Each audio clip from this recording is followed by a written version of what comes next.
Hello students, welcome to my YouTube channel geography करो। आज हम पढ़ने और समझने वाले हैं क्लास 10th हिंदी की वर्कशीट नंबर 37 यानी कि 37। आज की वर्कशीट भी बेहद आसान है। आज की वर्कशीट में हम संस्मरण पढ़ने वाले हैं, यानी जारी रखने वाले संस्मरण जो हमने पिछली वर्कशीट में किया था उसका पहला भाग। आज के संस्मरण में सर्वेश्वर दयाल सक्सेना हमें फादर कामिल बुल्के के बारे में थोड़ा और बता रहे हैं। पहले हम समझेंगे, उसके बाद आसान से कुछ क्वेश्चंस यानी प्रश्न दिए गए उनको हम हल करेंगे। चलिए शुरुआत करते हैं हम। जैसा कि आप अपनी स्क्रीन के ऊपर देख पा रहे हैं, ये हमारी वर्कशीट यानी कार्यपत्रक संख्या है, वो है 37। हमारा विषय हिंदी है और इसमें हम मानवीय करुणा की दिव्य चमक का दूसरा भाग पढ़ रहे हैं। आज की दिनांक है 28 सितंबर 2020। बच्चों, पिछले कार्यपत्रक में हमने संस्मरण की विशेषताओं और फादर कामिल बुल्के का संक्षिप्त परिचय प्राप्त किया था। अब संस्मरण क्या होता है? जो याददाश्त के आधार पर लिखा जाए, यानी कि हमें आप अगर अब लिखना चाहो, आप 10वीं कक्षा में हो, अगर तीसरी कक्षा की कुछ बातें याद आ रही है वो लिखोगे तो वो क्या होगा? वो संस्मरण होगा। ओके, तो इस कार्यपत्रक में हम जो पाठ दिया गया है उसमें शामिल फादर कामिल बुल्के हैं, उनके व्यक्तित्व को थोड़ा और अधिक जानने का प्रयास करेंगे।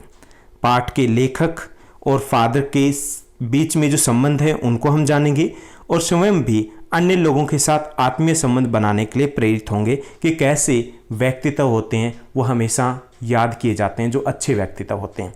तो पिछली कार्यपत्रक या वर्कशीट में हमने समझा था कि फादर कामिल हैं, वो यूरोप से भारत आए थे, बेल्जियम से भारत आए थे ईसाई धर्म का प्रचार करने के लिए, लेकिन वो यहीं के होकर के रह गए थे और बाद में उन्होंने हिंदी साहित्य और हिंदी भाषा के विकास में अमूल्य योगदान दिया था। चलिए थोड़ा और जानने का प्रयास करते हैं।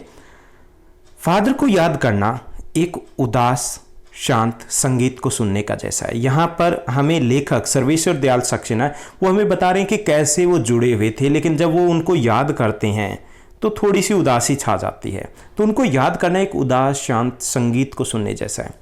उनको देखना करुणा के निर्मल जल में स्नान करने जैसा है, यानी कि जब उनको देखा जाता है तो बहुत सी ऐसी बातें या बहुत से ऐसे कार्य याद आते हैं जिससे हमें मन में काफ़ी अच्छा महसूस होता है। ऐसे लगता है जैसे हमने ठंडे पानी में स्नान कर लिया हो। और उनसे बात करना कर्म के संकल्प से भरना था, यानी जब उनसे बात की जाती थी तो ऐसा लगता था कि हमें एक अलग जोश आ जाता था कुछ भी कार्य करने के लिए। मुझे परिमल के वे दिन याद आते हैं। या परिमल क्या है? एक ग्रुप कह सकते हैं, समूह कह सकते हैं, जो साहित्यिक समूह हुआ करता था उस वक्त इलाहाबाद में। तो उन्हें वो परिमल के वे दिन याद आते हैं जब हम सब एक पारिवारिक रिश्ते में बंधे थे, जैसे थे जिसके बड़े फादर बुल्के थे। यानी कि जो परिमल था वो क्या, हिंदी का एक साहित्यिक समूह था, उसमें बड़े बड़े लेखक शामिल थे और उसमें फादर जो बुल्के थे वो परिवार के बड़े की तरह थे। बड़े बुजुर्ग जैसे परिवार में होते वैसे ही उनकी भूमिका थी। हमारे हंसी मजाक में वह निर्लिप्त शामिल रहते थे, बड़े साधारण व्यक्तित्व के थे। हंसी मजाक में वो निर्लिप्त शामिल होते। निर्लिप्त मतलब जो किसी में लिप्त ना हो, संबंध रहित, यानी कि वो बिना किसी भेदभाव के कि वो किस दर्जे पे हैं, कितने बड़े हैं, वो अपना सब कुछ व्यक्तित्व को भुला करके वो उनके जैसे ही हो जाया करते थे। हमारी गोष्ठियों में वह गंभीर बहस भी किया करते थे। गोष्ठियाँ क्या होती है? जो सभा होती थी। हमारी रचनाओं पर वो बेबाक राय और सुझाव देते थे। बेबाक होता है निडर, यानी कि बिना किसी गोलमाल बात किए हुए, सीधे तौर पर स्पष्ट है वो बातें कहते थे। और हमारे घरों के किसी भी उत्सव और संस्कार में वह बड़े भाई या पुरोहित जैसे खड़े होते थे और हमें आशीषें देते थे, आशीर्वाद देते थे। अब लेखक को याद आ रहा अपने परिवार की एक घटना, जब उन्हें जो लेखक हैं उनके बच्चे को फादर ने पहली बार मुख में अन्न डाला था। जो रीति रिवाज या परंपरा होती है उनके अनुसार जो पहला अन्न उनके बच्चे के मुख में डाला था वो फादर कामिल बुल्के ने डाला था। नीली आंखों की चमक में तेरता वात्सल्य भी उस वक्त उन्होंने देखा था। वात्सल्य होता है जो छोटे बच्चों के प्रति प्यार होता है, जैसे किसी ऊंचाई पर देवदारू की छाया में खड़े हो, और वो प्यार ऐसे था जैसे देवदार का पेड़ है। देवदार का पेड़ होता है, काफ़ी ऊंचाई होती है, तो उन्हें भी लग रहा था कि उनके व्यक्तित्व की जो ऊंचाई थी उसकी बराबरी करना बड़ा मुश्किल था। कहाँ से शुरू करें? इलाहाबाद की सड़कों पर फादर की साइकिल चलती दिख रही है, यानी कि उनको दिख रही है की जगह ये दिख रही है उसको लिखा गया, तो उनको दिख रही है जब वो याद करते हैं तो उन्हें आज भी दिखाई देता है कि जैसे इलाहाबाद की सड़कों पर फादर कामिल है वो सड़क जो साइकिल लेकर के निकल पड़े हैं।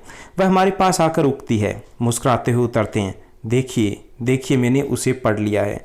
मैं कहना चाहता हूँ उनको क्रोध में कभी नहीं देखा, कभी फादर कामिल बुल्के को गुस्सा नहीं आता था, बिल्कुल शांत रहते थे। आवेश में देखा है, लेकिन आवेश क्या है? क्रोध नहीं, आवेश मतलब जोश, कोई भी काम करने के लिए वो तैयार रहते थे। ममता और प्यार में लबालब छलकता महसूस किया। उन्हें बच्चों से, जो ज़रूरतमंद थे, उनसे बहुत ज़्यादा लगाव होता था। उनकी सेवा में पूरी ज़िंदगी उन्होंने उनकी सेवा में लगा दी थी। अक्सर उन्हें देखकर लगता था कि बेल्जियम में इंजीनियरिंग के अंतिम वर्ष में पहुंचकर उनके मन में सन्यासी बनने की इच्छा कैसे जा गई। यानी जब भी उनको देखते हैं तो ऐसे लगता नहीं है कि वो सांसारिकता को त्यागने वाले थे, बिल्कुल जिंदा दिल थे, हर चीज़ से उनका लगाव था। लेकिन फिर भी उन्होंने अपने इंजीनियरिंग के, जिसको हम बोलते हैं बीटेक यहाँ पर, तो उसके अंतिम वर्ष में पहुंचकर उन्होंने संन्यास लेने का फैसला लिया। हालांकि उस वक्त उनका पूरा परिवार था, 2 भाई और 1 बहन, माँ पिताजी सभी थे। लेकिन फिर भी उन्होंने उस सांसारिक जीवन को त्याग दिया और उन्होंने निर्णय लिया कि जो गरीब ज़रूरतमंद है उनकी सेवा की जाएगी। तो ये हमने थोड़ा सा और जाना कि फादर कामिल बुल्के कैसे व्यक्तित्व थे। आइए हम अब प्रश्नोत्तर की तरफ बढ़ते हैं। 4 आसान से क्वेश्चन दिए गए हैं हमारी इस वर्कशीट में।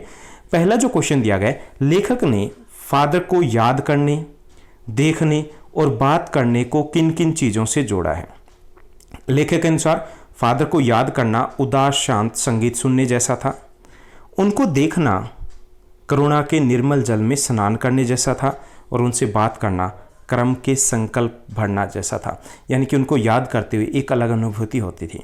दूसरा क्वेश्चन दिया गया, लेखक को अपने घर से जुड़ी फादर कामिल बुल्के की कौन सी बात याद आती है। तो लेखक को फादर कामिल बुल्के द्वारा अपने बच्चे के मुख में, यहाँ पे ख होगा, मुख में पहला अन्न डालना याद आता है। जो पहला अन्न डाला गया था वो याद आता है। उसके बाद तीसरा जो क्वेश्चन दिया गया है वो दिया गया है कि इस गद्यांश को पढ़कर फादर के व्यक्तित्व की किन्हीं 4 विशेषताओं को लिखना में।